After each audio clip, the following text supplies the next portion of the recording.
It is a time of legend. Mighty heroes battle for the right to rule the galaxy. The vast armies of the Emperor of Earth have conquered the galaxy in a great crusade. The myriad alien races have been smashed by the Emperor's elite warriors and wiped from the face of history. The dawn of a new age for the supremacy of humanity beckons. Gleaming citadels of marble and gold celebrate the many victories of the Emperor. Triumphs are raised on a million worlds to record the epic deeds of his most powerful and deadly warriors. First and foremost amongst these are the Primarchs, superheroic beings who have led the Emperor's armies of space marines in victory after victory. They are unstoppable and magnificent, the pinnacle of the Emperor's genetic experimentation. The Space Marines are the mightiest human warriors the galaxy has ever known, each capable of besting 100 normal men or more in combat. Organized in vast armies of tens of thousands called legions, the Space Marines and their Primarch leaders conquer the galaxy in the name of the Emperor. Chief amongst the Primarchs is Horus, called the Glorious, the brightest star, favorite of the Emperor, and like a son unto him. He is the War Master, the commander-in-chief of the Emperor's military might, subjugator of 1,000 worlds, and conqueror of the galaxy. He is a warrior without peer, a diplomat supreme. Horus is a star ascendant, but how much further can a star rise before it falls? Hey friends, it's me, the Ebony Otaku, the well-rounded nerd. So I've been jumping around in Warhammer land, but I thought I'd go back to the beginning of my favorite period in Warhammer, which of course is the beginning of the Horus Heresy, the very first book, Horus Rising, because it kind of sets the stage, not kind of, it does set the stage for everything else we experience in the Imperium of Man, from when the Emperor and Horus are out there gallivanting across the galaxy, conquering worlds, to why so many legions and Primarchs turned against the Imperium of Man. So, the Horus Heresy, Horus Rising, actually begins at a very interesting point in the history of the Imperium of Man. When the Emperor decided he was going to go out into the galaxies and start reclaiming anything that was remotely human as part of his Imperium, though he be mighty and godlike, he knew he could not do it alone. So the Emperor, having been the longest lived human that we know of, has studied much over the millennia. Would say decades, but we're way past decades with him. Over the millennia, he studied much, seen much, traveled across the galaxies, knows what chaos and the warp really are, understands secrets of science and knowledge that most humans will never be privy to, and he embarks on a secret experiment to basically clone himself into 20 sons. Now, we use the term sons loosely. Each of the Primarchs, his mightiest warriors, is a genetic reconfiguration of the Emperor. You hear the term gene seed used a lot throughout Warhammer, especially in association with the Astartes, the Space Marine legions, and that is because the genetic base that makes up the Emperor is put into the Primarchs. So basically he's imbuing them with part of the material that makes him so unique amongst humans, that makes him so strong, charismatic, able to learn, a master builder, scientist, whatever it is. He's putting that into his Primarch sons directly. But as you copy genes and put them in something else, they tend to dilute over time. So when the Space Marine legions are created, they are created in turn in the image of their Primarch Lord. So you got the Emperor basically is dad, and then you got the Primarchs who are sons, Space Marines, grandkids. So even though the grandkids may have grandpa's eyes or grandpa's nose or perhaps his hair or ears, they're not completely grandpa. Even though the sons may have dad's strength and may have dad's knowledge, they're not completely dad.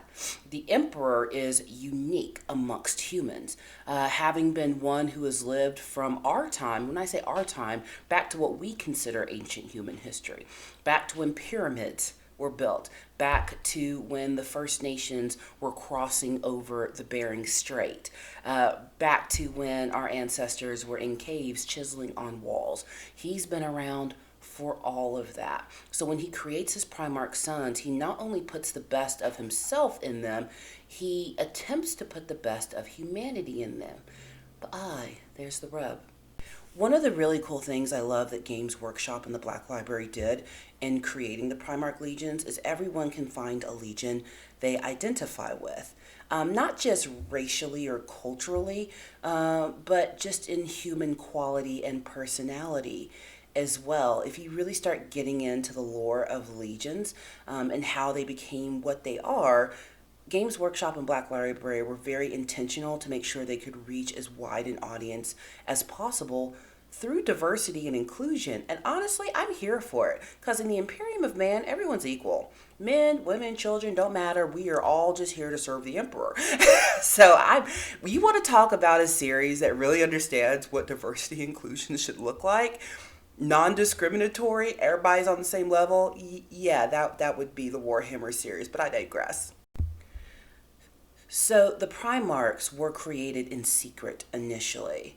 And when they were in their infantile stages, growing in their test tubes, in the Emperor's Palace in the Himalayan mountains, the Himalayas, there was a mini warp storm that happened in the Emperor's laboratory, and chaos through the warp stole the infant Primarchs and scattered them across the galaxy. And each Primarch ended up on an independent human world. And there is speculation, which I tend to think this is true. I don't believe the Emperor set himself up to be God intentionally, but I do believe that he planned for his Primarchs to be scattered across the galaxy, because he knew he would need in the future the loyalty of humans that were loyal to a piece of him. He intentionally seeded these worlds with his sons, so when the Emperor showed up, they would recognize him as, oh, this is where these superhuman godlike beings must have come from. So if we love the one we have, obviously we should follow the bigger, badder one. But I think even for someone as learned, as wise, as all-seeing as the Emperor, he made a mistake. What's happened to humanity in the world of Warhammer is kind of sad. Earth doesn't support life the way it used to. There are still humans on Earth, but Earth has become a hive world. Everything that we look around in the natural world today, its beauty, its wonder, the Grand Canyon, the Himalayan mountains, the mysteries of Australia, the might of the Great Wall of China, the Hanging Gardens of Babylon, the Aurora Borealis, the Seven Seas, the great natural wonders of the world, they're gone.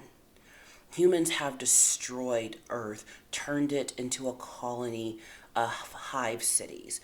And humans, in order to still exist, because they're running out of space on Earth, set off into the galaxy to find new worlds. And humanity becomes dispersed. And it kind of harkens back to biblical representation. So if you read the Bible, there is the story of the Tower of Babel. And there were once upon a time, not that I believe the Bible is true, by the way, but storytelling, dramatic effect, nobody come for me. If you're a Christian, it's not sacrilegious, lighten up. But once upon a time, um, people all spoke the same language. So I'm going scripture here for a second to bring it back around to Warhammer. We all spoke the same language, had pretty much similar culture. And if you've ever looked up kind of people who are alive today who are as close to what humans looked like a couple of thousand years ago, they're the most interesting looking people that ever existed. Like they're every race in one. Gorgeous. I ran across them looking at those photos in a documentary, and then I went online and started looking stuff up. But kind of like around the North Africa and where Middle East meet right in there, a lot of those folks genetically are closer to what all of us used to look like before the races were scattered. People who have like different levels of like olive to dark toned skin, piercing green or blue eyes. One of them, I swear, had gold eyes, and it was just gorgeous. Hair that was both soft and textured. Like you see my hair is in these ringlets right now. One child's picture I saw, they had just the biggest natural curls you've ever seen, just giant and bouncy, the clearest eyes, most beautiful skin tone. I was like, this is what we all used to look like? I feel chipped. Hashtag joking. A little. But bringing it back. So, in the story of the Tower of Babel, this is back when humans were all that. Everyone was, for lack of a better phrasing, the same. But humans wanted to meet God in heaven. They saw themselves as able to be equal with God, which is why Lucifer, the angel, got cast out of heaven. He wanted to be God, and God was like, no, get out. And humans, instead of going, heaven down, decided to go earth up to equal themselves to God, and they started building a tower. Literally, a tower to try to get to heaven. And they never were going to reach it, but the hubris of it all, because God saw what happens when too many humans get together and start working things out. They don't work out good stuff. So it's like, you know what? I'm going to scatter you as people and scatter your languages so something this ridiculous can never happen again.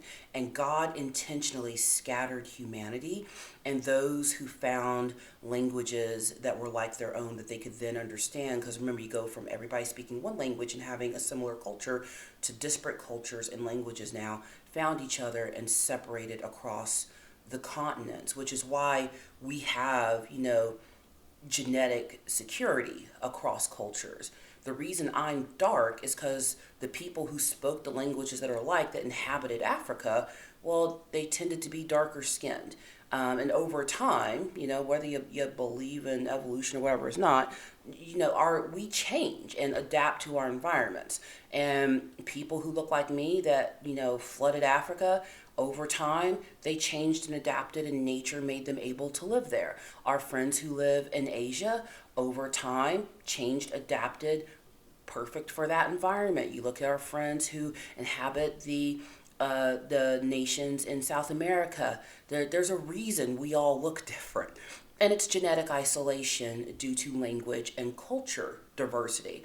And it's a good thing because it gave the opportunity for there to be more versions of humans than just one, even though our original version was pretty boss.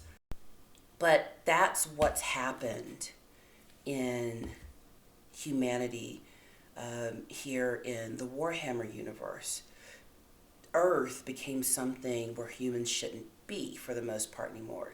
So humans were scattered across the galaxy to start new worlds, and they became worlds of genetic and cultural isolation.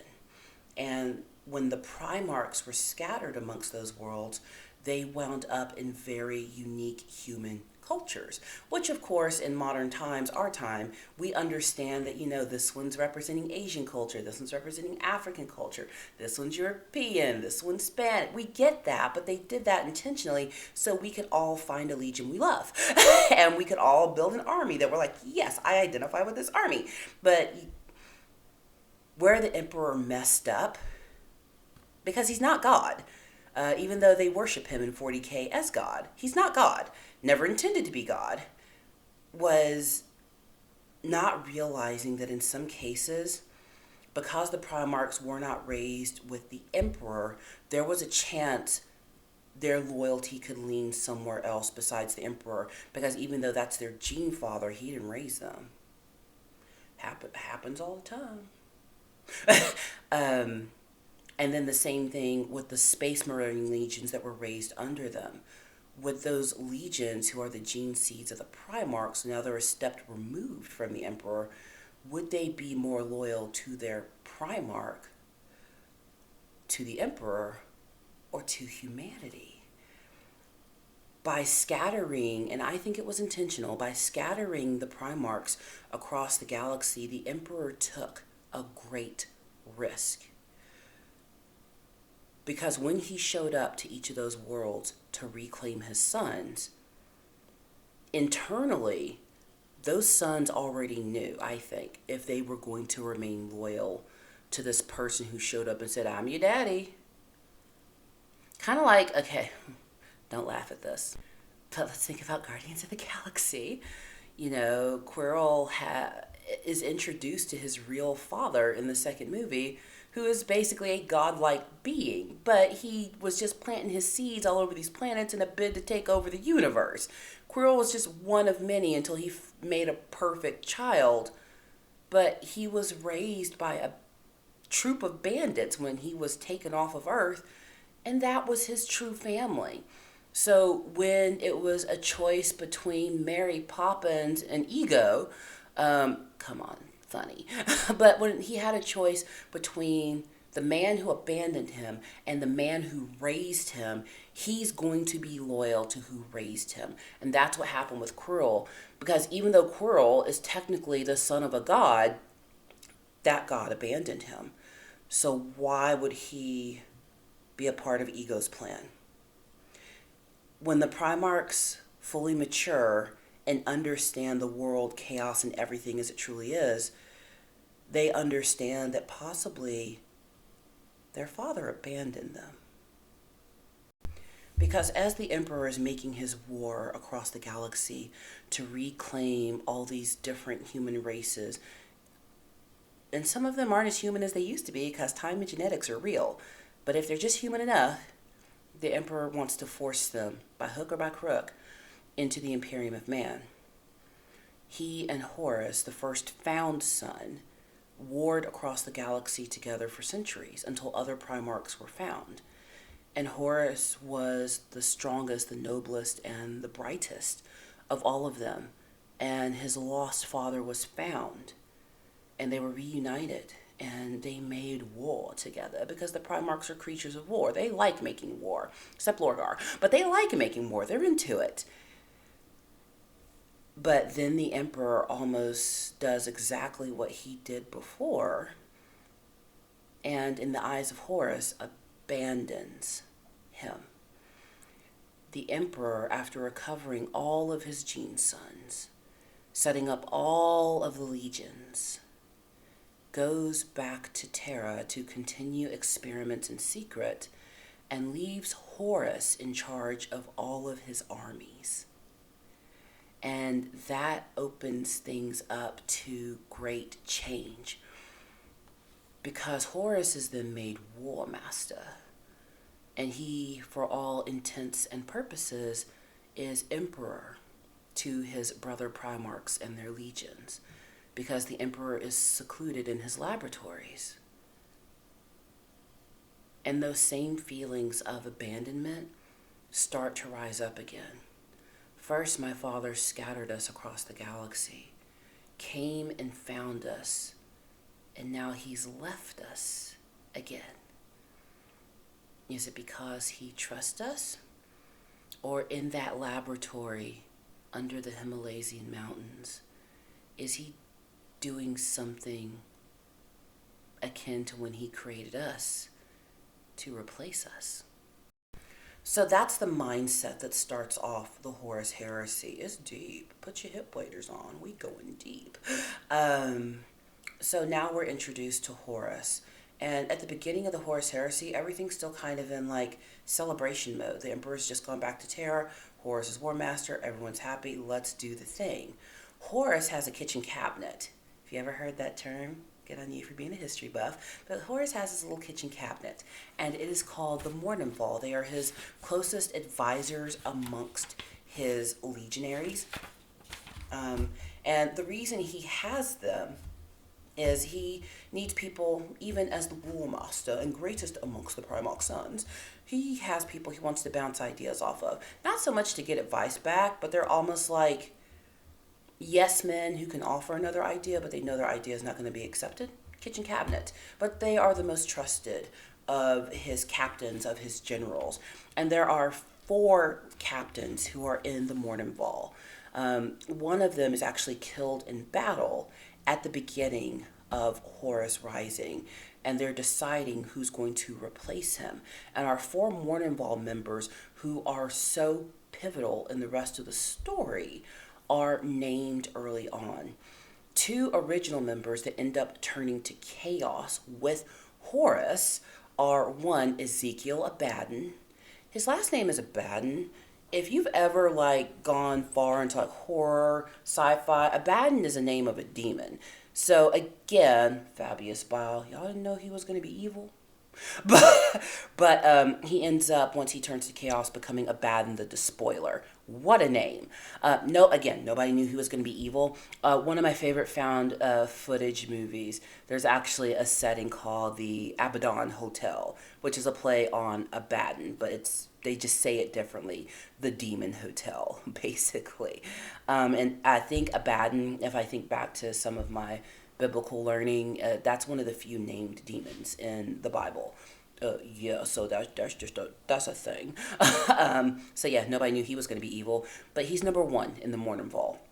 Then there is Horus Aximond, which he looks just like Horus, acts just like him, and amongst the Legion they actually call him Little Horus. The foreshadowing of it all. Who knew he was going to turn to chaos too with Horus Lupercal? But then there are the 2 of the Morninval that end up staying on the side of the Emperor. And when we get to the drop site massacre later on, and these 4 Morninval members battle it out, basically a nice good versus evil thing going on, we are hoping that our 2 loyal captains of the Morninval make it. The first of them is Tariq Turgadden, and the second is Garviel Loken. And Garviel Loken becomes a pivotal character throughout all of Warhammer, and it's one of the reasons I love the writing and the authors in the Black Library so much. The Black Library has dozens of authors, yet they all write a cohesive story. And like John Grammaticus, y'all know I love me some John Grammaticus. One of those characters that just shows up in different places and is more critical to the story overall than you realize, yet they're able to cohesively write about this character. Garviel Loken ends up being one of those pivotal characters because he's meant to die at the drop site massacre, but he doesn't. And between him and Nathaniel Garrow eventually getting word to Terra, making it to Terra to tell the Emperor what's happening with Horus and some of the other legions that are turning to chaos, the seeds, with Malcador the Sigillite, the seeds of the Inquisition are sown, and the prototype for what would be the Inquisition, where we're introduced to great characters like Eisenhorn, are sown at that time. So it's amazing to see how they brought all of these stories written by different authors together. It's just mwah, chef's kiss. So the rest of the reading I want to do today is from the first part of the book. I want to go all the way back to the beginning of the Horus Heresy. It is such a fascinating tales of how humans can be corrupted and fall, and to remember, don't put humans on a pedestal, no matter how great the human is, because humans are going to human, and humans will inevitably let you down. We can't help ourselves. We cannot help ourselves. But even with all of that, there are still humans who will endeavor to do the right thing despite all of their flaws, foibles, and human ignorance. There still will be those who try to triumph for good in the face of insurmountable evil. So let us go back to the beginning of the Horus Heresy and see how it all began. Please don't come for me, Black Library. I love you. Horus rising. The seeds of heresy are sown. From the Horus Heresy by Dan Abnett. From Part 1, The Deceived. I was there the day Horus slew the Emperor. From Chapter 1, Blood from Misunderstanding. Our brethren in ignorance. The Emperor dies.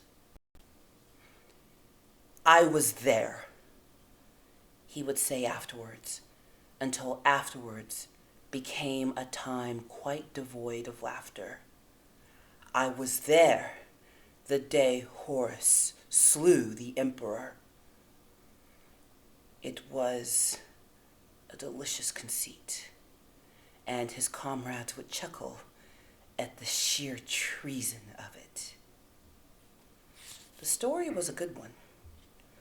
Torgadon would usually be the one to cajole him into telling it, for Torgadon was the Joker, a man of mighty laughter and idiot tricks. And Loken would tell it again, a tale rehearsed through so many retellings, it almost told itself. Loken was always careful to make sure his audience properly understood the irony of his story. It was likely that he felt some shame about his complicity in the matter itself, for it was a case of blood spilled from misunderstanding. There was a great tragedy implicit in the tale of the Emperor's murder, a tragedy that Loken always wanted his listeners to appreciate. But the death of Sejanus was usually all that fixed their attentions. That and the punchline. It had been, as far as the warp-dilated horlogs could attest, 203rd year of the Great Crusade. Loken always set his story in its proper time and place. The commander had been war master for about a year, since the triumphant conclusion of the Ulanor campaign, and he was anxious to prove his newfound status, particularly in the eyes of his brothers. War master. Such a title.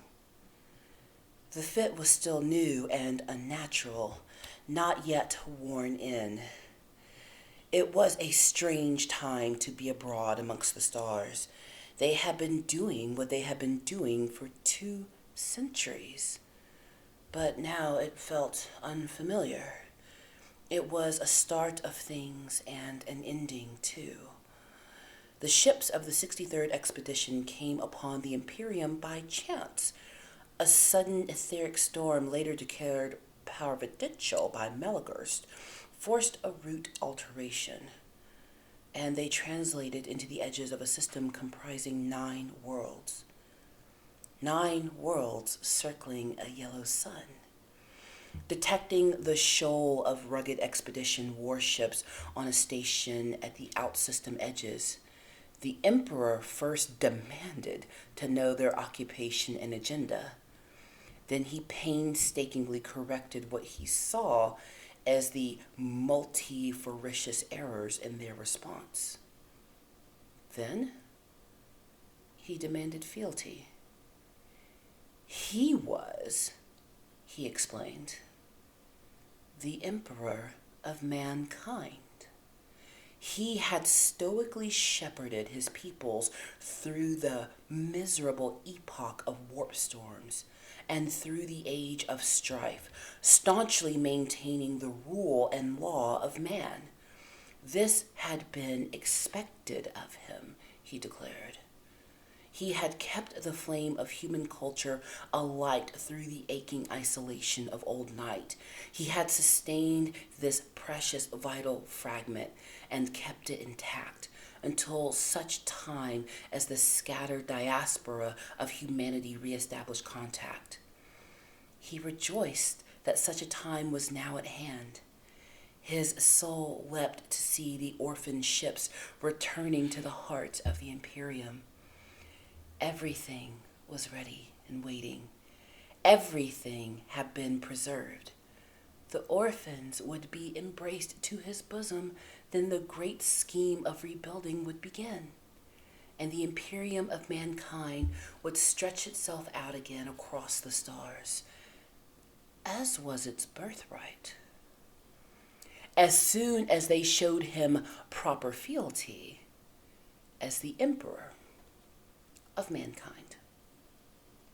The commander, quite entertained by all accounts, sent Hastur Sejanus to meet with the emperor and deliver greeting.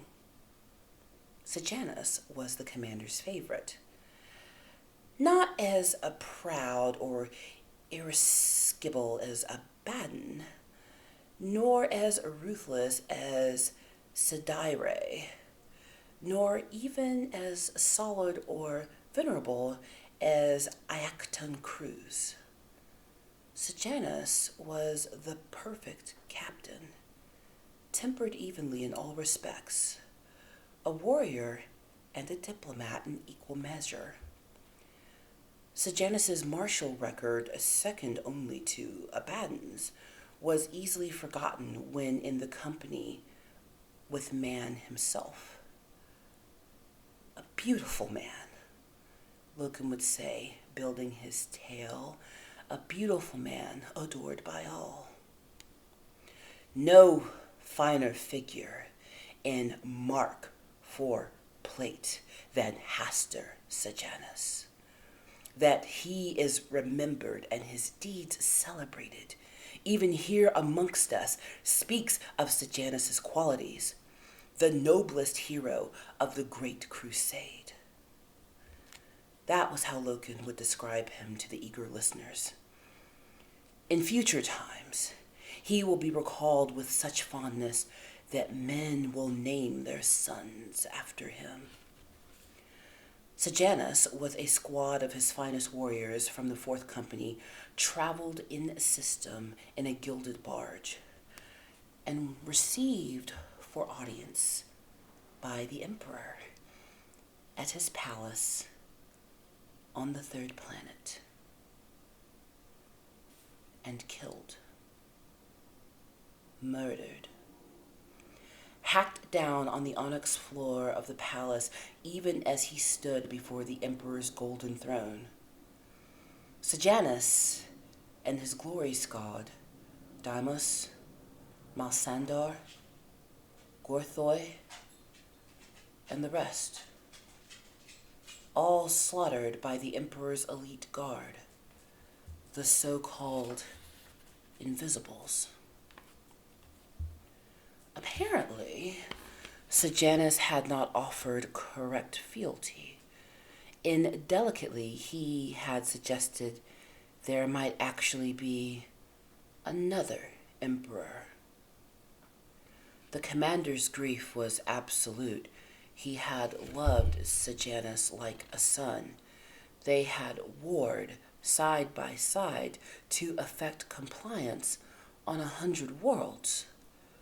But the commander, always sanguine and wise in such matters, told his signalmen to offer the emperor another chance. The commander detested resorting to war and always sought alternative paths away from violence. Where such were workable, this was a mistake, he reasoned. A terrible, terrible mistake. Peace could be salvaged. This emperor could be made to understand. It was about then, Loken liked to add, that a suggestion of quote marks began to appear around the emperor's name. It was determined that a second embassy would be dispatched. Malagurst volunteered at once. The commander agreed, but ordered the spear tip forward into assault range. The intent was clear. One hand extended open in peace, the other held ready as a fist.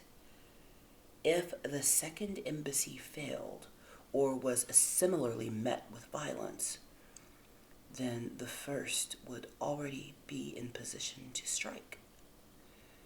That somber day, Logan said, the honor of the spear tip had fallen. By the customary drawing of lots to the strengths of Abaddon, Trogadon, little Horus Axamond, and Logan himself.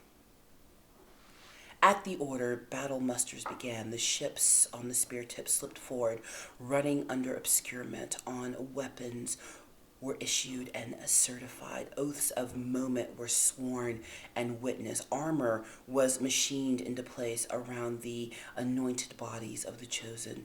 In silence, tensed and ready to be unleashed, the spear tip watched as the shuttle convoy bearing Malagurst and his envoys arched down towards the third planet. Surface batteries smashed them out of the heavens as the burning scads of debris from Malagurst's flotilla billowed away into the atmosphere. The Emperor's fleet elements rose up out of the oceans, out of the high cloud, out of the gravity wells of nearby moons. 600 warships revealed and armored for war. Abaddon broke obscurement and made a final personal plea to the Emperor, beseeching him to see sense. The warships began to fire on Abaddon's spear tip. "My commander," Abaddon relayed to the heart of the waiting fleet. "There's no dealing here. This fool impostor will not listen." And the commander replied, "Illuminate him, my son, but spare all you can. That order notwithstanding, avenge the blood of my noble Sejanus. Decimate this emperor's elite murderers and bring the impostor to me." And so, Logan would sigh, "We made war upon our brethren, so lost in ignorance." What an opening. Dan Abnett, you're the man. So Horus and his legion are trying to bring a world into compliance at the beginning of Horus Rising in the name of the true emperor of mankind. And on that world, they have their own emperor. And the Astartes, at the request of Horus, go down to extend a hand of peace and say, join the Imperium of mankind and be part of our emperor's vast kingdom across the galaxies. And this group of humans didn't like that. When a world is being offered entry into the Imperium of Man, it's not really an offer. It's more of a do it or we kill you kind of thing.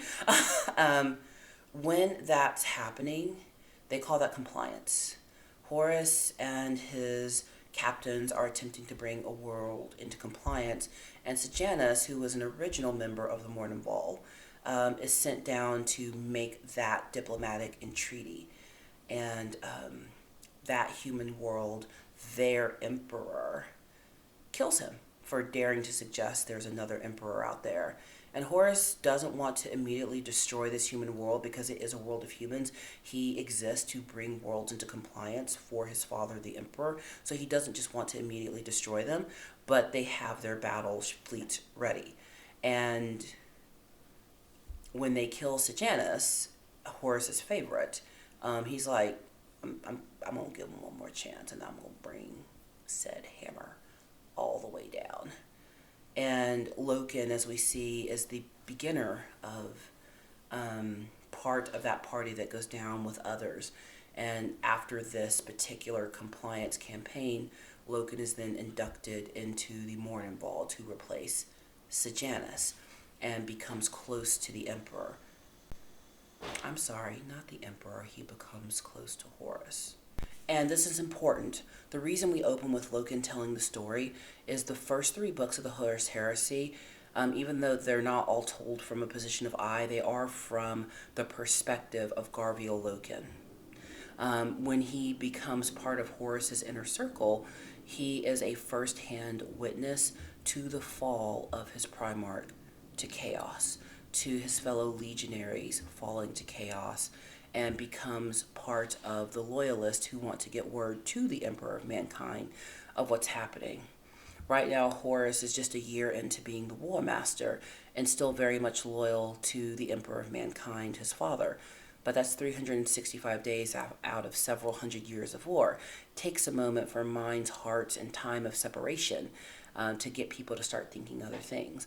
And the longer Horus is away from his father, the more he starts thinking other things and in other ways, and becomes opened up to the idea of maybe not this guy, not this time, not him being in charge. And Loken is a witness to all of that. In my next video, I'm going to read a little bit more out of this. I'm never going to read an entire one of these books, like copyright is real. But also, I want you to read them. Go read Warhammer novels. They're great. It's really good military science fiction if you're into that, but they're also just beautifully written. Like, if you want to learn some new words, like there's words in here. I was an English and theater major in college. I'm majoring in communications now. Sometimes I read this and I'm just like, oh, that's a word. But it keeps your brain working. It's very intelligently written. It keeps you engaged. It just chef's kiss to the writers of the Black Library. But that's where we're going to leave it today, because there's just so much more. So next time I do anything out of the world of Warhammer, I will go back into this book. I had a request for Legion. Legion is coming. I do love Legion. It is one of the best novels in the series as well. I say that about all of them because they're just all so well written. There's a couple that I was just like, we could have maybe tweaked it, but you know what, I like those too. Just keep them coming. Practice makes better. Thank you all who have subbed and commented and followed. I really appreciate it. I really enjoy doing this. It's fun to talk to fellow nerdy people out there who are into all things fun in the world of nerddom. We are living in a great age where the world just is catering to nerds. So let's just all revel in it and enjoy it. I'm this close to 500 on this channel. So once I hit that 500, I'm just going to randomly select someone who's subscribed and send out a nerdy prize. I've already picked it out. Once my Instagram and either Facebook or Twitter get to 500, there's a prize for each of those as well. So please follow me at the Ebony Otaku. I'm really enjoying this. I'm glad I've kind of found my niche here. I've tried a few things out. There's some other videos I'm still going to do because I find it fun. But this is my favorite series. So I'm glad that other people are just as interested in it as I am. And we're going to keep exploring this. I'm going to read the works of Tolkien. I'm going to finish the whole Hobbit now. I'm going to do it. It's going to take like 15 videos, but I'm going to do it. There's other novels I want to introduce. There's like some more anime I want to review. I just haven't found time because that setup just takes a minute to make happen. I want to get back into Ruyi's Royal Love in the Palace. There's a bunch. But you guys keep me excited and motivated to do this. And I really appreciate it because you didn't have to click on my channel. You didn't have to watch my video, but you did. So thank you, and I will see you in the next one.